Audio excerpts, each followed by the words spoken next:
Welcome back. Vijayawada పశ్చిమ నియోజకవర్గంలోని బాపిస్టు నగర్లో రాజకీయ ఉద్రిక్తత నెలకొంది. డిఎస్సీలో అవకతవకలు జరిగాయని ఆరోపిస్తూ వైసీపీ నేత వెల్లంపల్లి శ్రీనివాస్ ఆధ్వర్యంలో రిలే దీక్షలు కొనసాగుతున్నాయి. దీక్షా శిబిరం వద్దకు వెళ్లేందుకు ప్రయత్నించిన టీడీపీ నేత బుద్దా వెంకన్నను పోలీసులు అడ్డుకుని హౌస్ అరెస్ట్ చేశారు. మరోవైపు ఇరు పార్టీల కార్యకర్తలు పోటాపోటీగా నినాదాలు చేయడంతో పరిస్థితి ఉద్రిక్తంగా మారింది. ఇలాంటి అవాంఛనీయ ఘటనలు చోటు చేసుకోకుండా భారీగా పోలీస్ బలగాల్ని మోహరించారు. మరింత సమాచారం మా కరెస్పాండెంట్ లక్ష్మి అందిస్తారు. లక్ష్మి, సింధు, ప్రస్తుతం మనం విజయవాడ పశ్చిమ నియోజకవర్గంలో ఉన్నాము. ఇక్కడ వైసీపీ నేతలు అయితే రిలే నిరాహార దీక్షలు అనేది కొనసాగిస్తూ ఉన్నారు. అయితే కొద్దిసేపటి క్రితమే ఇక్కడికి టీడీపీ శ్రేణులు కూడా చేరుకున్నారు. అయితే బుద్దా వెంకన్న కూడా ఈ దీక్షా శిబిరానికి వచ్చి ఈ దీక్షా శిబిరం వద్ద ఇక్కడ రిలే నిరాహార దీక్షలను అడ్డుకునే ప్రయత్నం అయితే చేయబోయారు. అయితే పోలీసులు ముందస్తు సమాచారం ఉండటంతో ఈ విషయం గురించి బుద్దా వెంకన్న నివాసానికి వెళ్ళి ఆయన అయితే గృహ నిర్బంధం చేశారు. ఆయన్ని ఆ ఇంటి నుంచి కూడా బయటికి రానియకుండా అయితే పటిష్టమైనటువంటి పోలీస్ బందోబస్తుని అయితే అక్కడ పెట్టడం జరిగింది. ప్రస్తుతం అయితే ఇక్కడ వెస్ట్ లో అయితే వైసీపీ నేతలంతా కూడా రిలే నిరాహార దీక్షలు చేస్తున్నారు. కొద్దిసేపటి క్రితం ఇక్కడ పెద్ద ఎత్తున టీడీపీ శ్రేణులు కూడా చేరుకున్నారు. అయితే పోలీసులు అయితే పెద్ద ఎత్తున మోహరించి వాళ్ళందరినీ కూడా ఇక్కడ నుంచి పంపించడం జరిగింది. మనతో మాట్లాడేందుకు మాజీ మంత్రి వెల్లంపల్లి శ్రీనివాస్ ఉన్నారు. సార్ చెప్పండి, నిన్న బోండాబొమ్మ కూడా మాట్లాడుతూ మీ మీద వ్యాఖ్యలు చేశారు. మీరు ఎక్కడ కనిపిస్తున్నా కానీ కట్టేస్తామని చెప్పి మాట్లాడుతున్నారు. దీనికి ఏమంటారు మీరు? భయం వేస్తుందమ్మా. తాడు నేనే వాళ్ళ ఆయన తెచ్చుకోమని చెప్పండి. ఇదంతా కూడా ప్రజాస్వామ్య పద్ధతి కాదు. ఎందుకంటే ప్రజాస్వామ్యంలో ఒక ఎమ్మెల్యేగా ఉన్నావు నువ్వు, అదేవిధంగా ఇచ్చిన హామీలు అమలు చేయమని యువత కోరుకుంటుంది. యువతతో పాటు వైఎస్ఆర్ కాంగ్రెస్ పార్టీ కూడా ఈ యొక్క కార్యక్రమంలో భాగస్వామ్యం అయింది. దానికి సమాధానం చెప్పు. ఇప్పుడు యువగలంలో యువతను వాడుకున్నావు కదా, యువగలం అని పేరు పెట్టుకొని యువతను వాడుకొని 25 నెలలు అయ్యేటప్పుడు కూడా నువ్వు నిరుద్యోగ భృతి ఇవ్వకపోతే అడగరా? అదేవిధంగా ఫీజు రీయింబర్స్మెంట్ బకాయి వల్ల విద్యార్థులు ఇబ్బంది పడుతున్నారు, మాకు ఫీజు రీయింబర్స్మెంట్ చేయని చెప్పని విద్యార్థులు అడుగుతుంటే మీరు ఇబ్బంది పెడతారా? అదేవిధంగా డిఎస్సీలో జరిగిన అక్రమాలని మా నాయకుడు జగన్మోహన్ రెడ్డి గారు సాక్ష్యాధారాలతో సహా అభ్యర్థులు కూడా పక్కన పెట్టుకొని ప్రెస్ మీట్ పెడితే దానికి ఇంతవరకు ఏ ఒక్కరు కూడా సమాధానం చెప్పిన పరిస్థితి లేదు. మేము అందుకే అడుగుతున్నాం, డిఎస్సీలో మీకు నమ్మకం ఉంది కదా బాగా జరిగిందని చెప్పని సిబిఐ ఎంక్వైరీ చేయండి.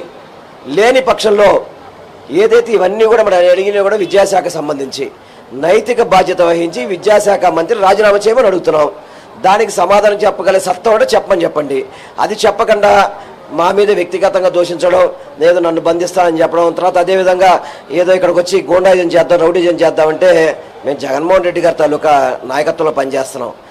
అక్రమంగా కేసులు పెడితే 16 నెలలు జైల్లో ఉండొచ్చిన వ్యక్తి అమ్మ జగన్మోహన్ రెడ్డి గారు. ఆయన నాయకత్వంలో పనిచేసే వాళ్ళు మేము భయపడతామా? జైళ్ళకి భయపడం, మీరు చేసే దాడులకు భయపడం, యువతకి న్యాయం జరిగే వరకు కూడా వైఎస్ఆర్ కాంగ్రెస్ పార్టీ యువతతో పాటు పోరాటం చేస్తుంది. ఇటువంటి వ్యక్తిగత మాటలకి ఇవన్నీ కూడా మేము పట్టించుకునే పరిస్థితులు మేము లేము. అంటే ఇటు చంద్రబాబును కానీ లోకేష్ను కానీ ఇటు పవన్ కళ్యాణ్ పైన కానీ విమర్శలు గుప్పిస్తే ఇష్టం వచ్చినట్టు అవాకులు చవాకులు పేలితే తోలు తీస్తాం, వైసీపీ నేతలు తోలు తీస్తామంటూ కూడా బోండాబొమ్మ నిన్న వ్యాఖ్యలు చేశారు. వీటిని ఏ విధంగా చూస్తున్నారు? అంటే అసహనం, వీళ్ళందరికీ కూడా అసహనం.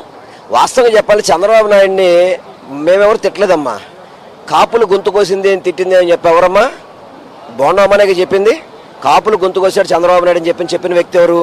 బోండాబొమ్మ. అదేవిధంగా ముద్రగడ్డ గారు చెప్పిన మాటలు వెనకే 2019 నుంచి 2024 ఓడిపోయారని చెప్పింది ఎవరు?